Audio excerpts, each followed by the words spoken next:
تفتكر إيرادات السينما الأسبوع ده كانت عاملة إزاي؟ تعال أقولك.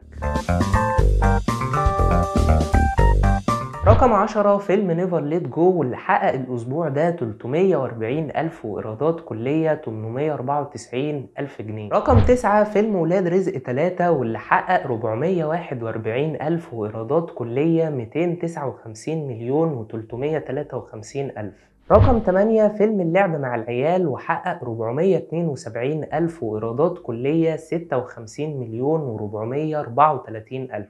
رقم 7 فيلم عنب وحقق 483 ألف وإيرادات كلية مليون و232 ألف. رقم 6 فيلم بيج مان وحقق 629 ألف وإيرادات كلية مليون و398 ألف. رقم 5 ونبدأ بالتوب 5 بفيلم سبيك نو ايفل وحقق 697 ألف وإيرادات كلية 3 مليون و739 ألف. رقم 4 فيلم زواير روبوت وحقق 982 ألف وإيرادات كلية مليون و837 ألف. رقم 3 فيلم إكس مراتي وحقق 2 مليون و109 ألف وإيرادات كلية وصلت ل 87 مليون و144 ألف. رقم 2 فيلم عاشق واللي حقق 2 مليون و634 ألف وإيرادات كلية 18 مليون. ورقم 1 معانا الأسبوع ده فيلم الجوكر الجزء الثاني واللي حقق في أول أسبوع عرض ليه 7 مليون و504 ألف. اكتبوا لي بقى تحت في التعليقات إيه الأفلام اللي اتفرجتوا عليها من القايمة دي،